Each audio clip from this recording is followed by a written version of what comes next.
ಮಾತೆ ತಾಯಿ, ಯಾಕಮ್ಮ ಚಿಕ್ಕಳಿದ್ದಾಗಲೇ ತಾಯಿಯನ್ನು ಕಳೆದುಕೊಂಡು ತಾಯಿ ಮುಖ ಕಾಣದೆ ತಂದೆ ಕನ್ನೆ ರೆಪ್ಪಿನ ತರ ನನ್ನ ಜೋಪಾನ ಮಾಡಿ ಈ ಭೂಮಿಗೆ ನನ್ನನ್ನು ಬಿಟ್ಟು ಹೋದೆಯಾ ತಾಯಿ? ಯಾಕಮ್ಮ ಈ ಮಕ್ಕಳ ಮೇಲೆ ನನಗೆ ಕರುಣೆ ಅನ್ನೋದು ಇಲ್ವಾ ತಾಯಿ? ಹೇಳು ತಾಯಿ. ತಾಯಿ, 3 ಮಕ್ಕಳ ಬದುಕು ಬಂಗಾರವಾಗ್ಲಿ ಅಂತ ಕಂಡ ಕನಸು ಆ ನನ್ನ ತಂದೆಯ ಕನಸು ಕನಸಾಗಿ ಉಳಿಸಿದೆಯಾ ತಾಯಿ? ಯಾಕಮ್ಮ ಈ ಬಡವರಿಗೆ ಏನು ತಪ್ಪು ಮಾಡಿದ್ದಾರಂತ ಈ ಬಡವರಿಗೆ ಈ ರೀತಿ ಶಿಕ್ಷೆ ಕೊಡ್ತಾ ಇದೆಯಾ? ಹೇಳು ತಾಯಿ, ಹೇಳು.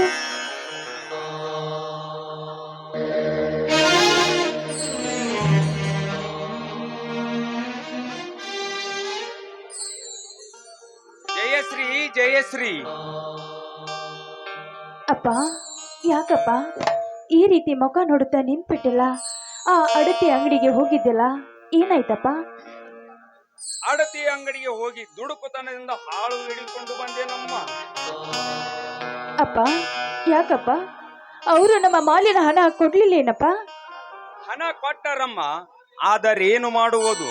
ಆ ಹಣ ಹಾಳು ಹಿಡಿದುಕೊಂಡು ಬಂದೇನಮ್ಮ. ಅಪ್ಪ, ಏನಪ್ಪ ಇದು ನೀನು ಹೇಳ್ತಿರೋ ಮಾತು? ಆ ಹಣ ಏನಾಯ್ತಪ್ಪ? ಕೆಟ್ಟ ಕಳ್ಳರ ಕದಿಮರ ಪಾಲಾಗಿ ಹೋಯಿತಮ್ಮ ಆ ಹಣ.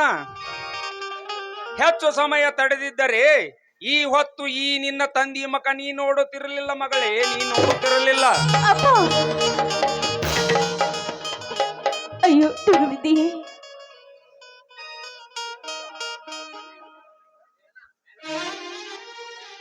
ಅಯ್ಯೋ ತುರುವಿದಿ, ಎಂತ ಗಳಿಗೆಯಲ್ಲಿ ನಮಗೆ ಈ ರೀತಿ ಕಷ್ಟ ಕೊಡ್ತಾ ಇದೆಯಾ ದುರ್ಗಮಾತೆ?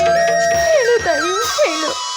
ಆ ಶ್ರೀಮಂತ ಹೊಲವನ್ನು ಎಲ್ಲ ಹಾಕಿಕೊಂಡು ಇದ್ದ ಹೊಲದಲ್ಲಿ ಹಣವನ್ನು ಗಳಿಸಿದ್ರು, ಇಂದು ಹಣ ಕಳ್ಳರ ಪಾಲಾಯ್ತಾ? ಯಾಕೆ ದೇವಿ ಕಷ್ಟದಲ್ಲಿ ನಲಿವಿ ಈ ದೇಹವನ್ನು ಸುಟ್ಟುಕೊಂಡು ಈ ಕಷ್ಟದಲ್ಲಿ ಬೈತಾ ಇದ್ದ ಈ ಬಡವರಿಗೆ ಯಾಕಮ್ಮ ಈ ರೀತಿ ಕಷ್ಟ ಕೊಡ್ತಾ ಇದೆಯಾ ದೇವಿ? ಯಾಕೆ ಈ ರೀತಿ ಕಷ್ಟ ಕೊಡ್ತಾ ಇದೆಯಾ? ಈ ಬಡವರಿಗೆ ಈ ರೀತಿ ಕಷ್ಟ ಕೊಡದೆ ನಮ್ಮ 3 ಜೀವವನ್ನು ನಿನ್ನ ಬಲೆಯಾಗಿ ತೆಗೆದುಕೊಳ್ಳಮ್ಮ, ನಿನ್ನ ಬಲೆಯಾಗಿ ತೆಗೆದುಕೋ. ಜಯಶ್ರೀ, ಅರ ಹೊಟ್ಟೆಯಿಂದ ತಿರುಗುತ್ತಿರುವ ಆ ನನ್ನ ಮಗ ಈಶ್ವನಾಥನಿಗೆ ಈ ವಿಷಯ ತಿಳಿದರೆ ವಜ್ರಘಾತವಾಗಬಹುದು ಮಗಳೇ. ಈಗ ನಾ ಅವನಿಗೆ ಹೇಗೆ ನನ್ನ ಮಗ ತೋರಿಸಲಿ? ಈಗ ನಾನು ಸಾಯುವುದೇ ಮೇಲು. ಅಪ್ಪ, ಅಪ್ಪ, ಏನಪ್ಪ ನೀನು ಈ ರೀತಿ ಮಾತನಾಡ್ಬೇಡಪ್ಪ. ಮನೆ ಹಿರಿಯರಾದ ನೀವೇ ಈ ರೀತಿ ಮಾತನಾಡ್ತಾ ಇದ್ದೀರಿ. ನಿಮ್ಮ ಮಕ್ಕಳಾದ ನಮ್ಮ ಪಾಡೇನಪ್ಪ, ನಮ್ಮ ಪಾಡೇನು? ಕಷ್ಟದಲ್ಲಿ ಬರುತ್ತಿರುವಾಗ ಈ ಧ್ಯೇಯ ಕಷ್ಟದಲ್ಲಿ ಸಾಯ್ಬೇಕು ಅಂತ ನಮ್ಮ ವಿಧಿಯಲ್ಲಿ ಬರೆದಾಗ ಅದಕ್ಕೆ ಯಾರೇನು ಮಾಡೋದಪ್ಪ? ಅದು ನಮ್ಮ ಪ್ರಾರಂಭ ಕರ್ಮ ಅಪ್ಪ, ಪ್ರಾರಂಭ ಕರ್ಮ. ಆ ವಿಧಿಗೆ ಎದುರಾಗಿ ನಿಂತಾಗಲೇ ಈ ನಮ್ಮ ಜೀವನ ಪಾವನ ಹೋಗೋದು, ಇಲ್ಲ ಅಂದ್ರೆ ಈ ನಮ್ಮ ಜೀವನ ಮಶನಶಿ ಇರೋದು ಖಂಡಿತ ತಂದೆ, ಖಂಡಿತ. ಜಯಶ್ರೀ, ಜಯಶ್ರೀ, ನೀನಾಡಿದ ಮಾತು ಗಂಡಸರ ಮಾತನಾಡುವ ಮಾತನ್ನೇ ಆಡಿದೆ ಮಗಳೇ. ನನ್ನ ಹೃದಯ ಕೋಶದಲ್ಲಿ ಜ್ವಾಲಾಗ್ನಿ ಉರಿಯುತ್ತಿರುವಾಗ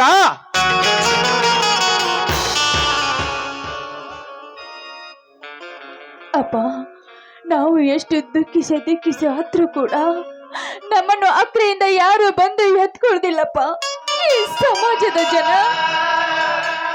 ಹೌದಮ್ಮ ಮಗಳೇ, ಅಂದು ನನ್ನ ಹೆಂಡತಿ ಕಿರಿ ಮಗನನ್ನು ಕಳೆದುಕೊಂಡಾಗಲೇ ನೋಡಿಕೊಂಡೆ ಈ ಸಮಾಜದ ಜನ. ನಿನ್ನ ತಂದೆಯನ್ನು ಹೊಡೆಯುವುದನ್ನು ನೋಡಿ ಹಾಗೆ ಕೈ ಕಟ್ಟಿಕೊಂಡು ನಗುತ್ತಾ ನಿಂತಿರುವ ಈ ಸಮಾಜದ ಜನ.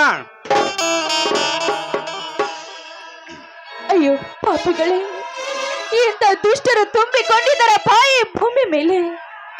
ತಾಯಿ, ನನ್ನ ತಂದೆ ಕಷ್ಟಪಟ್ಟು ಹಣವನ್ನು ಗಳಿಸಿದು, ಆ ಹಣವನ್ನು ಕಸಿಕೊಂಡು ನಿನ್ನ ಬಲದಿಂದ ಈ ಸತ್ತದ ಮೇಲೆ ಕಿಚ್ಚಿಟ್ಟು ನಿನ್ನ ತಲೆ ಮೇಲೆ ಕಾಲೂರಿ ಬೆರಿತಾ ಇದ್ದಾರಲ್ಲ, ಇಂಥ ಬಂಡರಿಗೆ ಜನ್ಮ ಕೊಡೋದಕ್ಕಿಂತ ನೀನು ಬಂಜೆ ಆಗಿದ್ದಿದ್ರೆ ಎಷ್ಟೇ 1000 ಪಾಲಿತ್ತು ತಾಯಿ, 1000 ಪಾಲಿತ್ತು. ಅಳಬೇಡ ಮಗಳೇ, ಅಳಬೇಡ. ದೈವ ಗೆದ್ದವರೆಂದು ಆಗಲೇ ನೀನೇ ಹೇಳಿದೆಯಲ್ಲ ಮಗಳೇ. ಆದರೇನು ಮಾಡುವುದು? ನನ್ನ ಹಿಂದಿನ ಜನ್ಮದ ಕರ್ಮ ಬೆನ್ನತ್ತಿ ಕಾಡುತ್ತಿದೆ ಎಂದಾಗ ನನ್ನಿಂದಲೇನಾಗುವುದು ಮತ್ತು ನಿನ್ನಿಂದಲೇನಾಗುವುದು ಮಗಳೇ? ಅಪ್ಪ, ಈ ನಿನ್ನ ಸ್ಥಿತಿಯನ್ನು ಕಂಡು ಈ ನನ್ನ ಕರಳೆ ಕಿತ್ತು ಬರ್ತಾ ಇದೆ ಅಪ್ಪ. ಈ ನನ್ನ ಕರಳೆ ಕಿತ್ತು ಬರ್ತಾ ಇದೆ ಅಪ್ಪ. ಅಲೆದಾಡಿ ಸುಳಿದಾಡಿ ನನ್ನನ್ನ ಬೇಯಿಸ್ಕೊಟ್ಟು ಬಂದು ಈ ನಿನ್ನ ಅವಸ್ಥೆಯನ್ನು ಕಂಡು ನಾನು ವಿಷಯವನ್ನು ತಿಳಿಸಿದ್ರೆ ಆ ಕೆಟ್ಟ ಹುಳುಗಳನ್ನು ಸುಟ್ಟು ಹಾಕಿ ಬಿಡ್ತಾನಪ್ಪ ನನ್ನ ಅಣ್ಣ.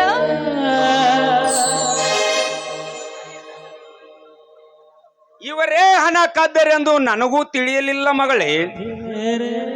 ಹಣ ಕಳೆದುಕೊಂಡ ಭಯದಲ್ಲಿ ಸಿಕ್ಕವರನ್ನು ಕೇಳಿದಾಗ ಸಿಕ್ಕವರು ಸಿಕ್ಕಂತೆ ಹೊಡೆದು ಬಿಟ್ಟರು ಮಗಳೇ, ಹೊಡೆದು ಬಿಟ್ಟರು. ಅಪ್ಪ ಅಪ್ಪ, ಎಂತ ಮಾತನ್ನು ಆಡ್ತಾ ಇದೀಯಪ್ಪ ನೀನು? ನಿನ್ನ ಹೊಟ್ಟೆಯಲ್ಲಿ ಹುಟ್ಟಿದ ವೀರ ಗಂಡುಗಲಿ ಅಂತ ನನ್ನ ಅಣ್ಣ ಇದ್ದಾನೆ, ವೀರ ಮಯಳಿ ಅಂತ ನಾನಿದ್ದೀನಿ ಅಪ್ಪ. ಆ ಹಣದ ಚಿಂತೆಯನ್ನು ಬಿಟ್ಬಿಡಪ್ಪ. ನನಗೆ ನಾನು ಎಲ್ಲ ವಿಷಯವನ್ನು ಹೇಳ್ತೀನಪ್ಪ, ಹೇಳ್ತೀನಿ.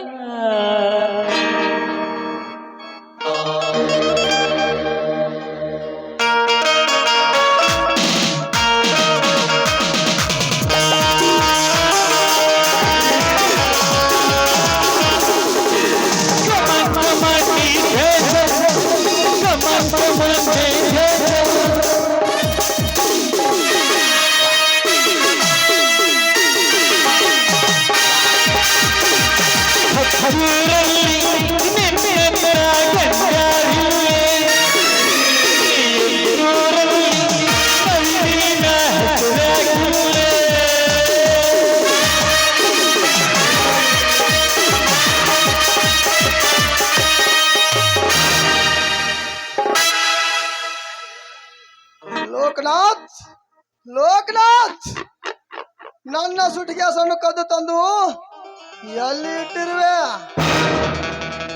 ಏನು ಮಾತನಾಡುತ್ತೀರಿ ಶ್ರೀಮಂತರಿ? ಯಾವ ನಿಮ್ಮ ಸೂಟ್ ಕೇಸ್ ನನಗೊಂದು ಗೊತ್ತಿಲ್ಲ. ಗೊತ್ತಿಲ್ಲ ಅಂತ ಗತ್ತಿನ ಆಟ ಹಚ್ಚಿರುವೆ ಮುದಿ ನನ್ನ ಮಗನೇ. ಬಸ್ ಸ್ಟ್ಯಾಂಡಿನಲ್ಲಿ ನಿನ್ನ ಪಕ್ಕದಲ್ಲಿದ್ದ ನನ್ನ ಸುಟಿಗೆ ಕದ್ದು ತಂದು ಮೊಳ ಕುರಿ ಅಂತ ಮಾತನಾಡುತ್ತೀರಿ. ಒಳ್ಳೆ ಮಾತಿನಿಂದ ಕೊಡ್ತೀವೋ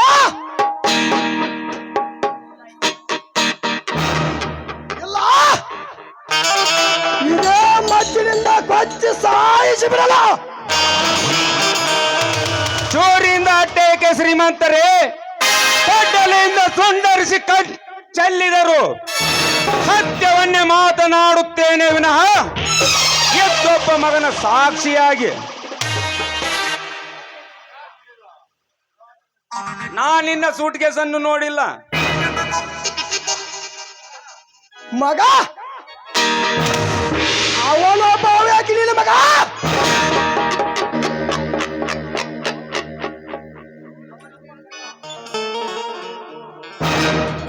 ಅವನ ತಂದೆ ಆದ ನೀನೊಬ್ಬ ಕಳ್ಳ. ನೋಡು ಲೋಕನಾಥ್, ಮರ್ಯಾದಿಂದ ನನ್ನ ಹಣ ಕೊಡ್ತೀವೋ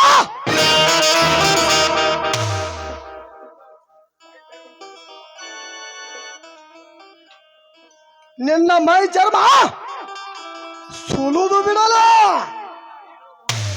ನಿನ್ನ ಹಣ ನೋಡಿದರೆ ತಾನೇ ನಾನು ಬಗಳಕ್ಕೆ.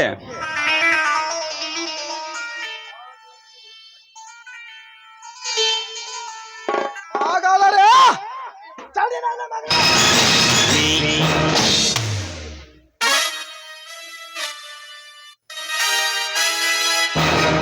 ಶ್ರೀಮಂತ್ರಿ, ವಯಸ್ಸಾದ ನಮ್ಮ ತಂದೆಯನ್ನು ಹೊಡಿಬಿಡಿ ಶ್ರೀಮಂತ್ರಿ. ನನ್ನ ತಂದೆ ತನ್ನ ಹಣವನ್ನೇ ಕಳ್ಕೊಂಡು ಬಂದಾಗ ನನ್ನ ಹಣ ಎಲ್ಲಿ ಅಂತ ಕೇಳಿದ್ರೆ ನನ್ನ ತಂದೆ ಏನು ಹೇಳಬೇಕು ಶ್ರೀಮಂತ್ರಿ? ನೋಡಿ, ನಿಮ್ಮ ತಂಗಿ ಅಂತಿರುವ ನಾನು ನಿಮ್ಮ ಕಾಲಿಗೆ ಬಿದ್ದು ಬೇಡಿಕೊಂತೀನಿ, ನನ್ನ ತಂದೆಯನ್ನು ಹೊಡಿಬೇಡಿ, ಬಿಟ್ಟು ಬಿಡಿ. ಸರಿ ಅಜ್ಜ ರಾಂಡ.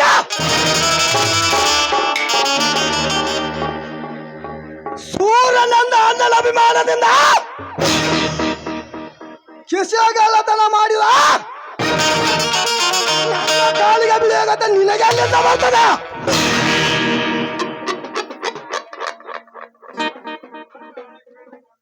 ನನ್ನ ಹಣ ಕಳೆದುಕೊಂಡು ಸೇರುವ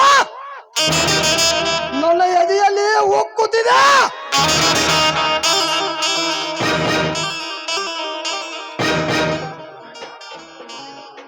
ನನ್ನ ಹಣ ಕೊಡುವವರೆಗೂ ನಿಮ್ಮನ್ನು ಚಿತ್ರಹಿಂಸೆ ಮಾಡಿ ನರಳಿ ನರಳಿ ನರಳಿ ಸಾಯಿಸುವೆನು.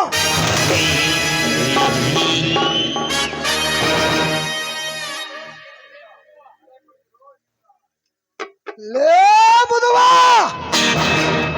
ನನ್ನ ಹಣ ಕೊಡ್ತೀವೋ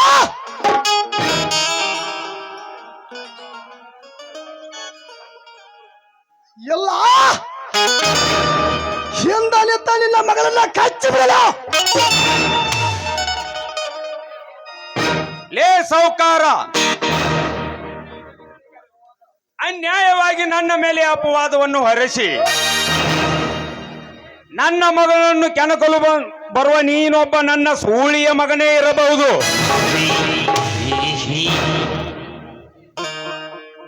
ಮಗ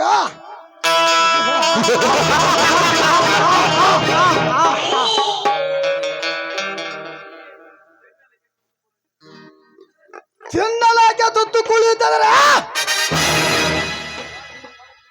ಎಷ್ಟು ಸೊಕ್ಕಲೆ ನಿನ್ನ ಮೈಯಾಗ.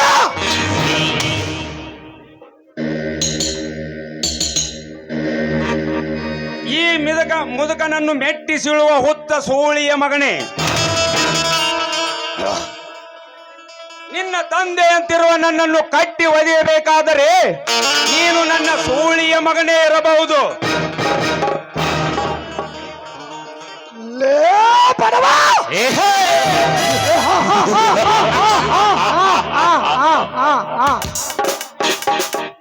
ನಿನ್ನ ಮಗಳಂತ ಸಾವಿರಾರು ಹೆಣ್ಣ ಕುಡಿಸಬಲ್ಲ ಈ ಬಂತಲ್ಗ.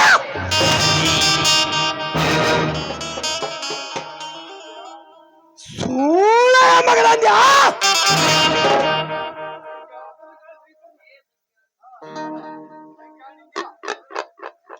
ಸಂಜಾ ನಿಂಗ ಕಟ್ಟಿ ಹಾಕರಿ ಮುದುಗು ಬೇನು.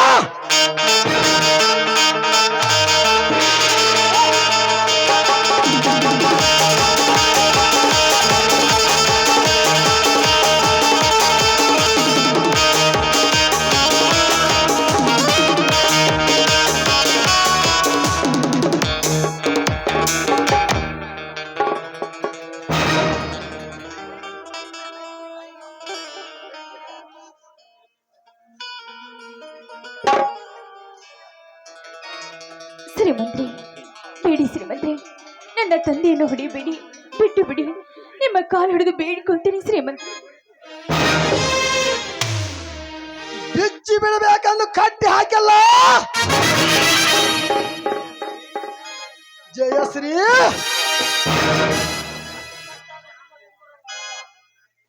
ಅಷ್ಟು ಕಟ್ಟಾದ ನಿನ್ನ ಸುಂದರವಾದ ದೇಹನು ಅಪ್ಪ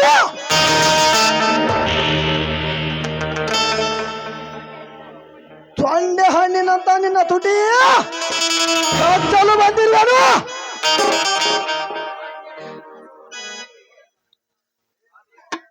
ಬಾ ಬೇಗನೆ ನನ್ನ ತೋಳು ತೆಕ್ಕೆಗೆ.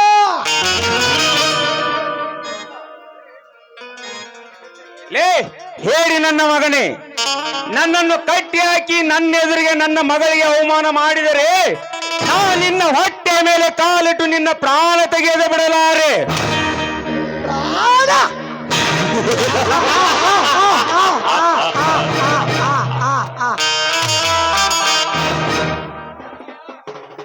ಹೊರಗಾಯವಾದ ಈ ಹುಲಿಗೆ ನಿನ್ನ ಮಾತಿನ ವರದಾನ ಬೇಕಾಗಿಲ್ಲ.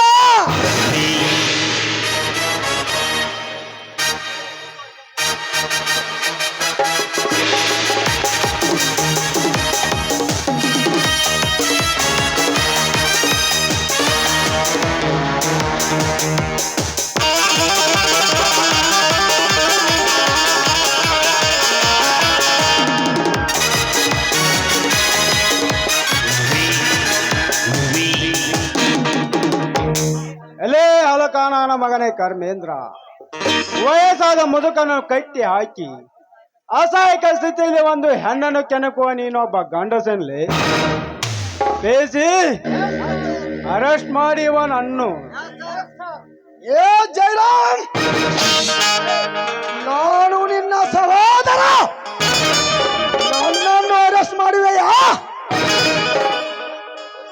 ತತ್ನಾಸಂತಲು ಸಹೋದರಂತೆ ಸಹೋದರ, ಸಹೋದರನಷ್ಟೇ ಏಕೋ ದುರಹಂಕಾರದಿಂದ ಮೆರೆಯುವ ನಿಮ್ಮ ಅಪ್ಪನ ಕೂಡ ಅರೆಸ್ಟ್ ಮಾಡುತ್ತೇನೆ. ಎಲ್ಲ ಸೊಕ್ಕಿನ ಪ್ರಾಣಿ, ಈ ರೀತಿ ನನಗೆ ಸಹೋದರನೆಂದು ನನ್ನ ಕಣ್ಣು ತಪ್ಪಿಸಿ ನನ್ನ ಮನೆಯಲ್ಲೇ ಕೋಟ ನೋಟ ಯಾವಾರ ಚಲಾಯಿಸುತ್ತೀರಾ? ಮುದುಕನೆಂದು ಮಮದ ತೋರಿದವನನ್ನು ಕಟ್ಟಿ ಹಾಕಿ ಅಟ್ಟಹಾಸದಿಂದ ಜಗವನ್ನು ಮೆಟ್ಟಿ ಮೆರೆತಿರುವ ಈ ಹೆಣ್ಣಿನ ಲೆಕ್ಕ ಹೆಚ್ಚುವ ಕೋತಿ, ಅಂದು ನಾನು ನಿನಗೆ ಕೊಟ್ಟ ಶಿಕ್ಷೆ ಸಾಲದೆಂದು ಮತ್ತೆ ಪ್ರಾರಂಭಿಸುತ್ತಿರುವ ಈ ನಿನ್ನ ಹೇಸಿತನವನ್ನು ಒಳ್ಳೆಯ ಮಾತಿನಿಂದ ತಲೆ ತಗ್ಗಿಸಿ ಪೊಲೀಸ್ ಠಾಣೆ ದಾರಿ ಹಿಡಿಯುವ ಅಥವಾ ಈ ಬೂಟಗಾಲಿನ ಏಟು ಬೆನ್ನಿಗೆ ಹಾಕಿ ಬಿಡಲು ಬೇಸಿ ಆ ಮುದುಕನನ್ನು ಬೆಚ್ಚಿ ಹಾಕಿ ಇವನನ್ನು ಎಳೆದುಕೊಂಡು ನಡೆಯರೆ ಸ್ಟೇಷನ್ಗೆ.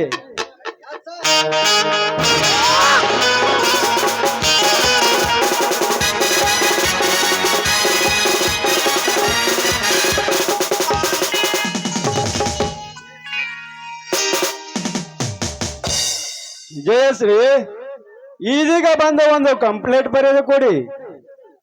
ಆಯ್ತು ಸರ್. ಮೊದಲ ವಯಸ್ಸಾದ ನಿಮ್ಮ ತಂದೆ ರಕ್ಷಣೆ ಮಾಡು, ನಾನಿನ್ನು ಹೋಗಿ ಬರುತ್ತೇನೆ.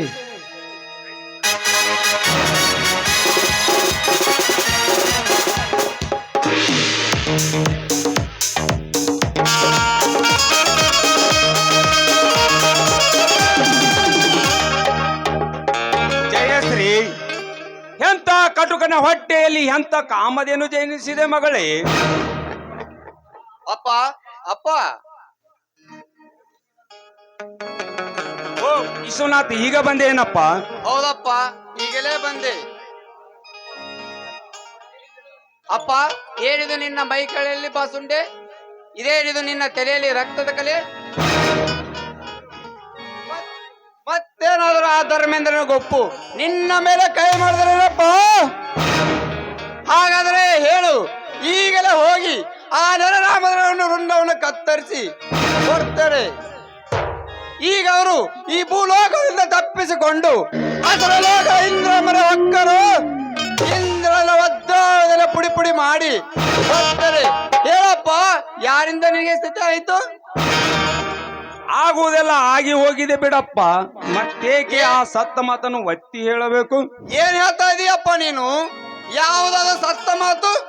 ಇನ್ನು ಈ ನಿನ್ನ ಮಗನ ಮೇಲೆ ಸಂಶಯ ಉಂಟೆ? ಹಾಗಾದ್ರೆ ಹೇಳು ಈ ನಿನ್ನ ಆನೆಯನ್ನು. ಇಸ್ವ, ಯಾಕಪ್ಪ ಬಡತನದಲ್ಲಿ ಬೆಂದು ಹೋದರೂ ಬಲಾಢ್ಯ ನನ್ನ ಮಗನೆಂದು ನಗು ನಗ್ತಾ ಹೇಳಿದೆ ನೀನು, ಇಂದು ನನ್ನ ಶಕ್ತಿ ಸಾಮರ್ಥ್ಯಕ್ಕೆ ಮುಳ್ಳು ಏರ್ತಾ ಇದೀಯಾ? ಮುಪ್ಪಿನ ತಂದೆಯನ್ನು ನೋಡುವ ಚಂಡ ಇವನೊಂದು ಜನರಿಗೆ ನನ್ನ ನಿಂದನೆ ನುಡಿಯಾಡ್ತಾ ಇದೀಯಾ?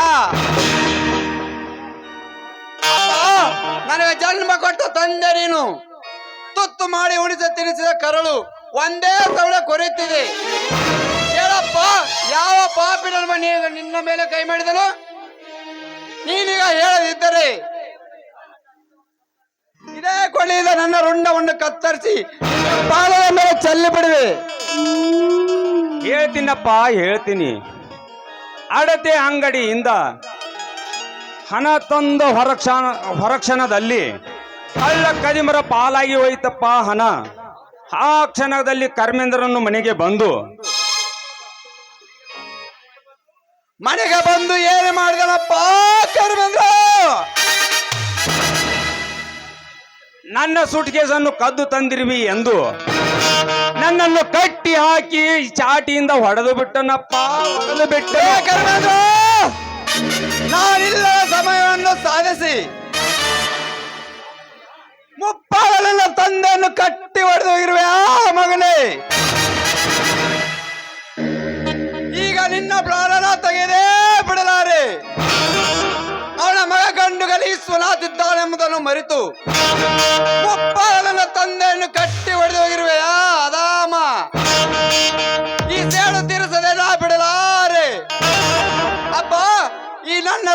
ಕುದಿಯುತ್ತಿದೆ,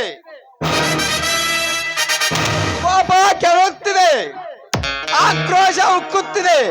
ನಿನಗಾದ ಈ ವಸ್ತನ್ನು ಕಂಡು ಅವಳ ಹೃದಯವನ್ನು ರಕ್ತ ಭೂಮಿಗೆ ಹರಿಸಿ ಬರ್ತೇನೆ. ಆಶೀರ್ವಾದ ಮಾಡಪ್ಪ.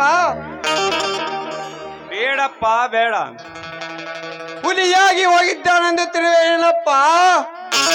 ಆ ಹುಲಿಗೆ ತಕ್ಕ ಹೆಬ್ಬುಲಿ ನಾನಿದ್ದೇನೆ.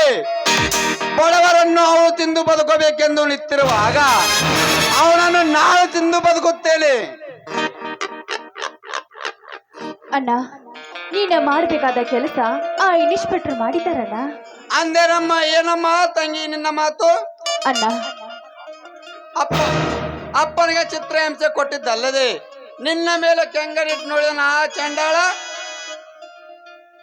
ಹೌದಣ್ಣ, ಆ ಪಾಪಿ ಕರ್ಮೇಂದ್ರ ಬಂದು ಅಪ್ಪನನ್ನು ಕಟ್ಟಿ ಹಾಕಿ ಚಿತ್ರಹಿಂಸೆ ಕೊಟ್ರು. ಅಷ್ಟೇ ಅಲ್ಲದೆ ನನ್ನ ಮೇಲೆ ಕೆಟ್ಟು ಕಣ್ಣು ಹಾಕಿ ಅವ ನನ್ನ ಮೇಲೆ ಕೈ ಮಾಡಿದಾಗ ಆ ಇನ್ಸ್ಪೆಕ್ಟರ್ ಬಂದು ಅವರನ್ನು ಅರೆಸ್ಟ್ ಮಾಡಿ ಕರ್ಕೊಂಡು ಹೋದ್ರಣ್ಣ. ಏನ್ ಹೇಳ್ತಾ ಇದೆಯಮ್ಮ ನೀನು? ಅಪ್ಪನಿಗೆ ಚಿತ್ರಹಿಂಸೆ ಕೊಟ್ಟಿದ್ದಲ್ಲದೆ ನಿನ್ನ ಮೇಲೆ ಕೆಂಗನಿಟ್ಟ ನೋಡಿದ ಆ ಚಂಡಾಳ.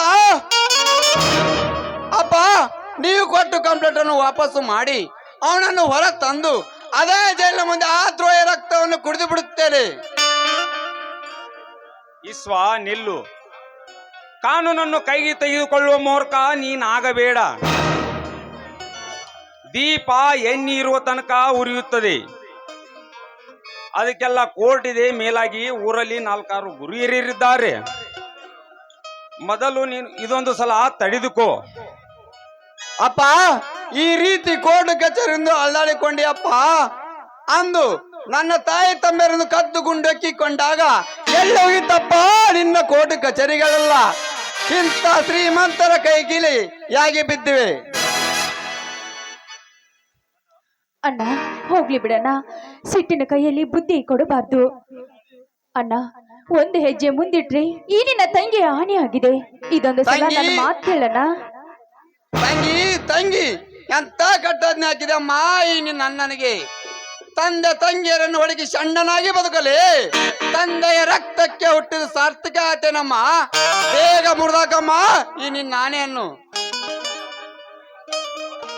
ಅದೆಲ್ಲ ಹಠವನ್ನು ಬಿಟ್ಟು ಒಳಗೆ ಬಾರಪ್ಪ. ಅದರ ವಿಸ್ತಾರವನ್ನು ತಿಳಿಸಿ ಹೇಳುತ್ತೇನೆ. ಬಾ ಅಣ್ಣ.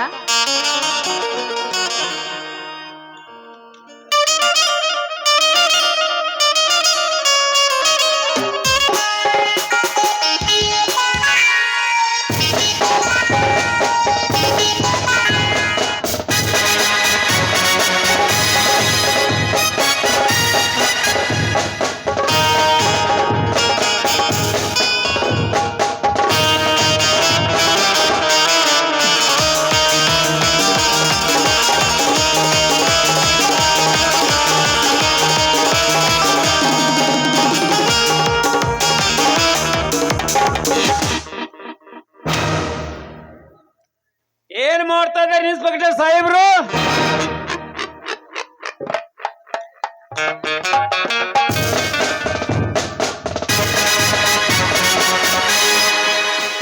ಓಹೋ, ಅಂದು ಮರೆ ಹೋದ ಶ್ರೀಮಂತ ಧರ್ಮೇಂದ್ರಪ್ಪನ ಆಗಮನ.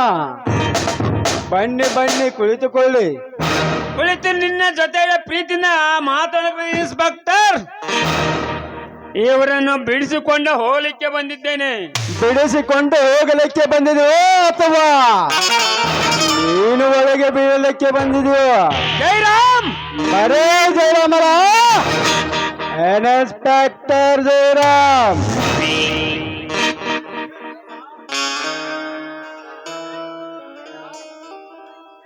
ಜೈರಾಮ್, ನನ್ನ ಮಗನಾಗಿ ತಂದೆಗೆ ಎದುರು ಮಾತಾಡ್ತಿದ್ದೀಯಾ?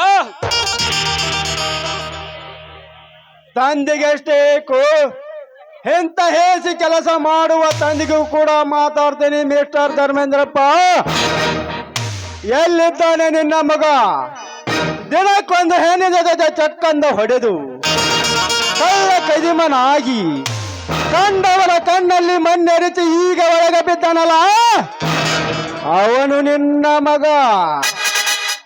ಅಧಿಕಾರ ಇದ್ದು ಈ ಕಡು ಸತ್ಯ ಎತ್ತಿ ಹಿಡಿಯುವ ಮಾತನಾಡುವವನು ಈ ಕನ್ನಡ ನಾಡ ತಾಯಿ ಮಗ.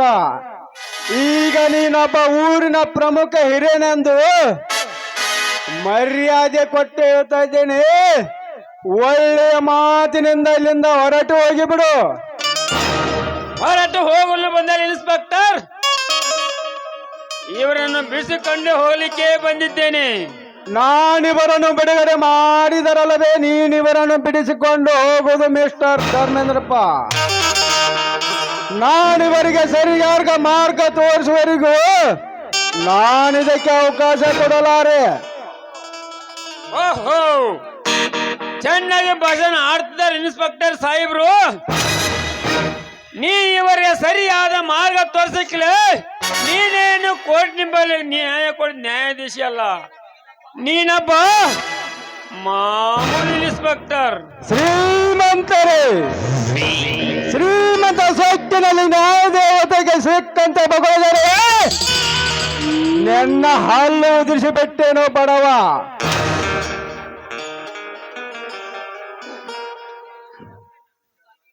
ನೀನು ನನಗೆ ಮಾಮೂಲಿ ಇನ್ಸ್ಪೆಕ್ಟರ್ನೆಂದು ನಾಲಿಗೆಯನ್ನು ಸಿಳಿ ಹಾಕುತ್ತಿದ್ದೆ. ಆದರೆ ಕಾನೂನು ಹದ್ದ ಮೀರಬಾರದು. ನಾನು ಸುಮ್ಮನೆ ಬಿಡುತ್ತೇನೆ, ನೀನು ಎಚ್ಚರ. ಇನ್ಸ್ಪೆಕ್ಟರ್, ಇನ್ಸ್ಪೆಕ್ಟರ್, ಮಾತಿಗೆ ಮಾತು ಬೆಸುತ್ತಲಿದ್ದರೆ ನಿಮ್ಮಂತ ಹುಟ್ಟಾಡಿಸಬಲ್ಲಿ ಧರ್ಮೇಂದ್ರಗೆ ಎಚ್ಚರಿಕೆ ಮಾತನ್ನು ಹೇಳ್ತಾ ಇನ್ಸ್ಪೆಕ್ಟರ್, ನನಗೆ ಎತ್ತರ ಹೇಳಿ ನೀನು ಹುತ್ತನಾಗಬೇಡ. ನಿನಗೆ ಈ ನೌಕರಿ ಮಾಡೋ ಆಸಿದ್ರೆ ಮಾತ್ರ ನಾ ಕೇಳಿದ ಪ್ರಶ್ನೆ ಉತ್ತರ ಕೊಡು. ಇರದಿದ್ದರೆ ನಿನ್ನ ಕಾಕಿ ಬಟ್ಟಿ ಉಳಿದಿಲ್ಲ, ನೀನು ಉಳಿದಿಲ್ಲ.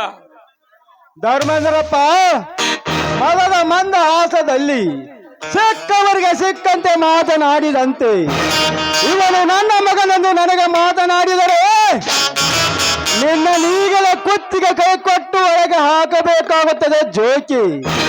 ಸುಮ್ಮನೆ ನನ್ನ ಮನಶಾಂತಿಯ ಸೀಮರ ಹಾರುವ ಮುನ್ನವೇ ಇಲ್ಲಿಂದ ಹೊರಟು ಹೋಗಿಬಿಡು.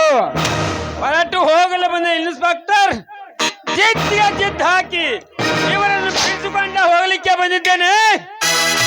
ಇನ್ನು ನೀನು ಕಣ್ಣಾರು ನೋಡ್ತಾ ಇರು. ಅದು ನಿನ್ನಂತ ಎಂದಿಗೂ ಸಾಧ್ಯವಿಲ್ಲದೆಂದು ತಿಳಿದುಕೋ. ನಾನು ಈ ಪೊಲೀಸ್ ಸ್ಟೇಷನ್ ಇನ್ಸ್ಪೆಕ್ಟರ್ ಆಗಿರುವವರೆಗೂ ನಿಮ್ಮಂತ ನಾಯಿಗಳಿಗೆ ಒಳಗೆ ಬರ್ಲಿಕ್ಕೆ ಅವಕಾಶ ಕೂಡ ಕೊಡಲಾರೆ. ನೀನು ಕಣ್ಣಾರೆ ನೋಡ್ತಾ ಇರು. ಜೈರಾಮ್, ತಂದೆಯನ್ನು ಕಬಲದ ಅಧಿಕಾರ ಅಹಂಕಾರ ಮಲ್ಲಿನಿಂದ ನನ್ನನ್ನು ಹಂದಿಕ್ಕಿಂತ ನೋಡ್ತಿದ್ದ ಚಾಂಡಾಲ. ನೀನು ಓದಿಕೆ ಸಲುವಾಗಿ ನಾನು ಎಷ್ಟು ಹಣ ಹಾಳು ಮಾಡೋದು ಸ್ವಲ್ಪ ಅರಿವಿಲ್ಲವೇ ನಿನಗೆ? ನಿನಗೆ ಈ ಹುದ್ದೆ ಕೊಡಿಸಬೇಕಾದ್ರೆ ನಾನು ಎಷ್ಟು ಕಷ್ಟಪಟ್ಟು ಸ್ವಲ್ಪ ಅಭಿಮಾನದಿಯ ನಿನ್ನಲ್ಲಿ. ಮಾನವೀನದ ಮಾತು ಸತ್ಯವನ್ನು ಕೊಲ್ಲೋದಕ್ಕಲ್ಲ, ನಿತ್ಯ ಸತ್ಯವನ್ನು ಎತ್ತುವುದಕ್ಕಾಗಿ.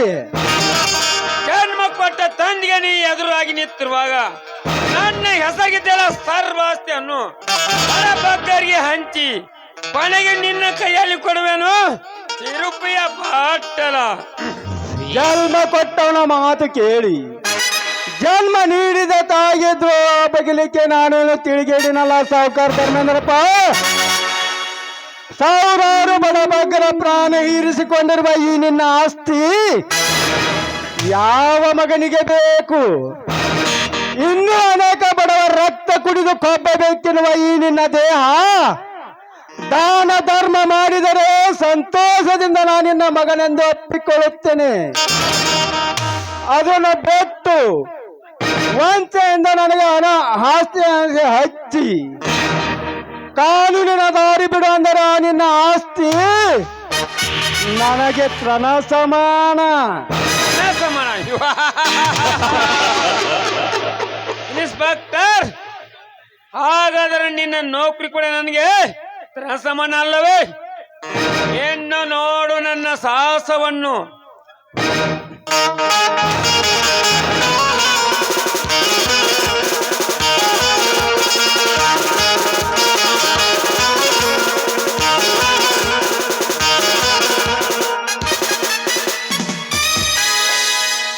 ಬನ್ನಿ ಬನ್ನಿ ಎಸ್ ಪಿ ನಾಳೆರೆ ಬನ್ನಿ.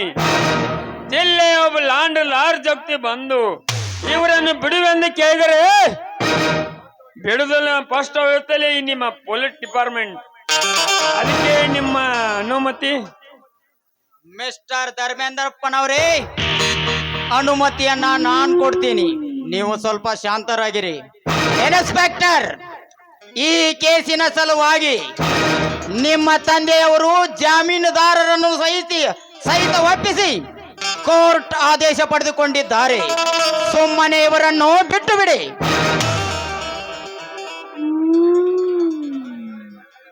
ಸರ್, ಇವರ ಕೈ ಅವರ ನಿಮಗ ತಿಳಿದಿಲ್ಲ.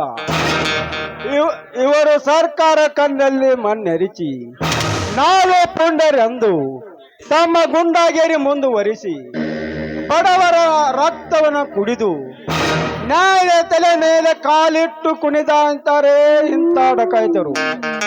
ಅದಕ್ಕಾಗಿ ನಾನಿವರಿಗೆ ಸಂಪೂರ್ಣ ಶಿಕ್ಷೆ ಆಗಿರೋರಿಗೆ ನಾನಿದಕ್ಕೆ ಅವಕಾಶ ಕೊಡುವುದಿಲ್ಲ. ಇನ್ಸ್ಪೆಕ್ಟರ್, ಮೇಲಧಿಕಾರಿಯಾದ ನಾನ್ ಹೇಳ್ತಾ ಇದ್ದೀನಿ, ನಿಮ್ಮ ತಂದೆಗೆ ವಿರೋಧವಾಗದೆ ಸುಮ್ಮನೆ ಇವರನ್ನು ಬಿಟ್ಟು ಬಿಡಿ. ಇರದಿದ್ದರೆ ನಿಮ್ಮ ಮೇಲೆ ಆಕ್ಷನ್ ತೆಗೆದುಕೊಳ್ಳಬೇಕಾಗುತ್ತದೆ. ನೀವು ನನ್ನ ಮೇಲೆ ಆಕ್ಷನ್ ತೆಗೆದುಕೊಳ್ತೀರಾ? ಏನು ಮಾತನಾಡುತ್ತಿದ್ದೀರಿ ಸರ್? ನಿಷ್ಠಾವಂತ ಪೊಲೀಸ್ ಆಫೀಸರ, ನಿಷ್ಠಾವಂತ ಅಧಿಕಾರಿ ಆದ ನೀವೇ ಇಂಥ ತಲೆ ಭಾಗಿಸುವುದೇ? ಹಿಂದೊಮ್ಮೆ ನಾನು ಇಂಥ ಕೇಸುಗಳನ್ನು ಹಿಡಿದಾಗ ಬೆನ್ನು ತಟ್ಟಿ ಚಪ್ಪಾಳಿ ಬಾರಿಸಿ ನನ್ನ ಹೆಸರು ಕೂಡ ಕೊಂಡಾಡಿದಿರಿ. ಇಂದು ನನಗೆ ಈ ರೀತಿ ಹೇಳ್ತೀರಾ? ನೋಡಿ ಸರ್, ನನ್ನ ಪ್ರಾಣ ಹೋದರೂ ಚಿಂತೆ ಇಲ್ಲ. ನಾನು ಈ ವಿಷಯದಲ್ಲಿ ಯಾರಿಗೆ ಮಾತನಾಡಲಿಕ್ಕೆ ಅವಕಾಶ ಕೊಡಲಾರೆ. ಕಾನೂನಿನ ದಾರಿ ಇಡುವುದೇ ನನ್ನ ಗುರಿ. ಜಯರಾಮ್, ಇಂಥವರನ್ನು ಹಿಡಿದು ಹೇಡಿಯಾಗಬೇಡ. ನನ್ನಂತವನನ್ನು ನೋಡಿ ಕಂತೆ ಕಂತೆ ನೋಟಿನ ರಾಶಿ ಹಣವನ್ನೇ ತುಂಬಿಕೋ. ತತ್ನಾಲಯಕ ಅಧಿಕಾರಿ ಮಿಸ್ಟರ್ ಎಸ್ ಪಿ ನಾಯ್ಡು ಸಾಹೇಬ, ಹಣದ ಆಸೆಗಾಗಿ ಎಂತ ಲಾಂಛ ಕೊಡುತ್ತಿರುವ ನಿನ್ನಂತರ ಭ್ರಷ್ಟ ಅಧಿಕಾರಿ ನಾನಲ್ಲ. ನಾನೊಬ್ಬ ನಿಷ್ಠಾವಂತ ಪೊಲೀಸ್ ಸಬ್ ಇನ್ಸ್ಪೆಕ್ಟರ್. ಮೇಲೆ ಅಧಿಕಾರಿ ಆದ ನೀವು ನನಗೆ ನಿಷ್ಠೆ ಹಾದಿಯನ್ನು ತೋರಿಸದನ್ನು ಬಿಟ್ಟು ಇವರಿಗೆ ಲಂಚಕ್ಕಾಗಿ ಕೈ ಒಡ್ಡಿ ನಾಡ ತಾಯಿಯನ್ನು ಕಾಪಾಡೆಂದು ತೋರಿಸಿದ ಈ ನಿನ್ನ ಕಾಕಿಯನ್ನು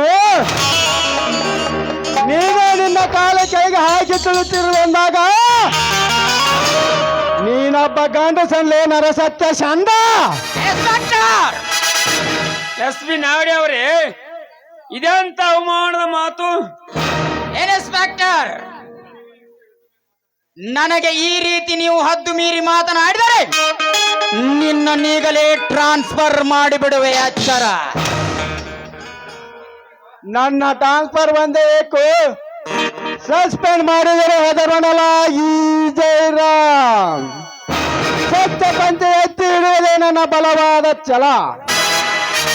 ಮಿಸ್ಟರ್ ಎಸ್ ಪಿ, ಅನ್ಯಾಯ, ಅತ್ಯಾಚಾರ, ಅಧರ್ಮಗಳನ್ನು ತನ್ನ ಕಾಲ ಕೈಗೆ ಹಾಕಿ ನಾಡ ತಾಯಿಯನ್ನು ಕಾಪಾಡೆಂದು ತೋರಿಸಿದ ಈ ನಿನ್ನ ಕಾಕಿಯನ್ನು ನೀನೇ ನಿನ್ನ ಕಾಲ ಕೈಗೆ ಹಾಕಿ ತುಳುತ್ತಿರುವಂದಾಗ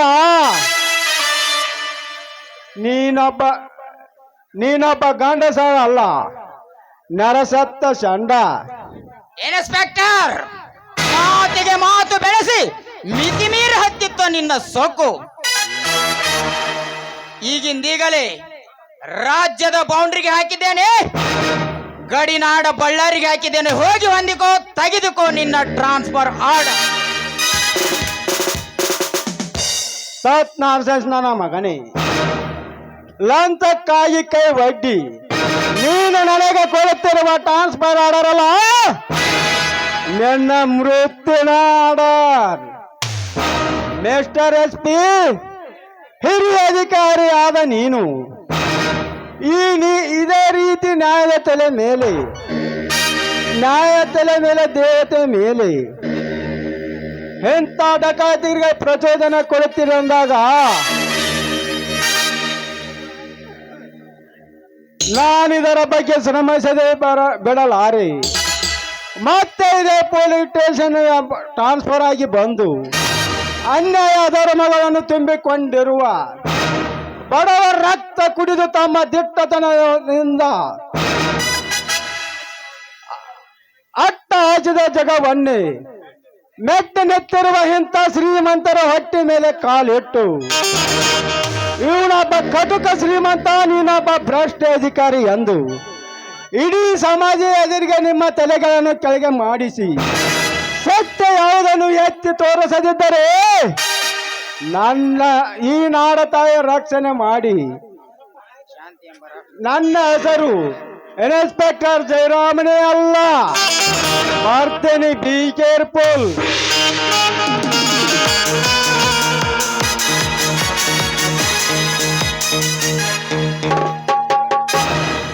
ನೀನು ಮರಳಿ ಬರೋದ್ರಾಗಿ ನಿನ್ನನ್ನು ಜೀವನ ಉಸಿರಲ್ಲವೇ ನೀನು ಈ ಕಾರ್ಯ ಮಾಡುವುದು.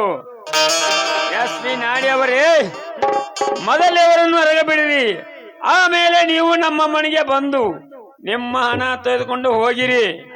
ಆಯ್ತು ಪಿಸಿ, ಅವರನ್ನು ಹೊರಗೆ ಬಿಟ್ಟು ಬಿಡಿ.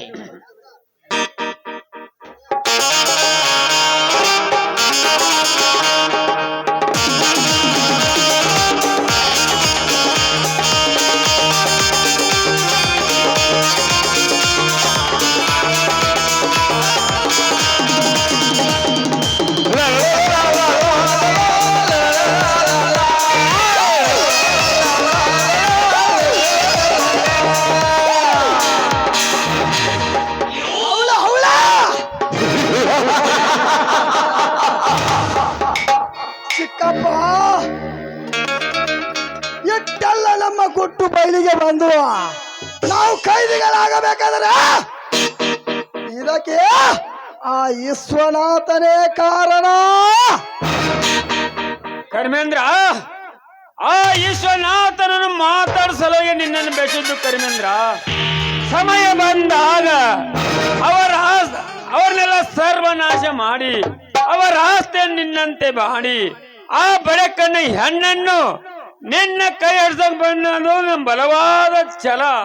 ಮಿಸ್ಟರ್ ಧರ್ಮೇಂದ್ರಪ್ಪನವ್ರೆ, ಛಲಕ್ಕಾಗಿ ನೆಲವನ್ನು ಕಳೆದುಕೊಳ್ಳಬೇಡ್ರಿ.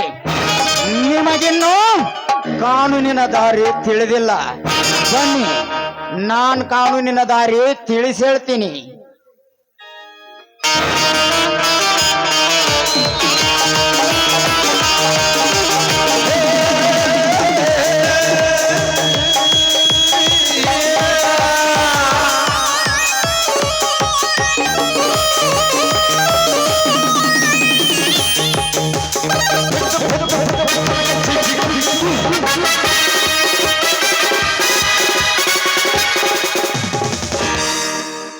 ಅಲ್ಲಲ್ಲಿ ಕಾಕು, ಯಾ ಕಡೆಯಿಂದ ಬಂದು ನಮ್ಮ ಸಾಹೇಬನ ಕಿತ್ತಾಕ್ಸಿದ್ಲಿ ಅಪ್ಪ. ಇವ ಹೆಂಗೇನ ಮುಂದೆ ನಮ್ಮ ಗತಿ? ಏ ಪಾಪು, ಈ ಸಾಯಿಬ ಹಿಂಗ ರೊಕ್ಕ ತಿಂದ ಅಲ್ಲಿ ಅಣ್ಣ, ಇವನು ಹೊಟ್ಟಿ ಮ್ಯಾಲ ಬರೀ ರೊಕ್ಕದ ಗೆರಿನ ಮುಡಿದಂಗ ಆಗೈತು ಯಪ್ಪ. ಆ ಗೆರೆ ನೋಡ್ಕೊಡಕ ನಮ್ಮ ತಲೆ ಮೇಲೆ ಪಾಪದ ಹೊರಿ ಬರ್ತೈತಿ. ನಾವು ಚಂದಾಗಿ ಡ್ಯೂಟಿ ಮಾಡು. ನಡಿ ನಡಿ ನಾವು ಬಾ ಬಾ.